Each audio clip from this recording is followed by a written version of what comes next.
Need to unzip a zip file on Windows 11? Here's how to do it in just a few seconds. First, find the zip file you want to open. It might be on your desktop or in your Downloads folder. Double-click the file to view its contents.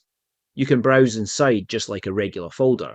To fully unzip it, click Extract All at the top. Choose where you want the file saved, then click Extract. You can also right-click the zip file and choose Extract All from the menu. If you use 7-zip, right-click, hover over 7-zip and choose how you want to extract, and that's it. Your files are now unzipped and ready to use. Found this helpful? Like, subscribe and drop a comment if you've got questions. See you in the next video.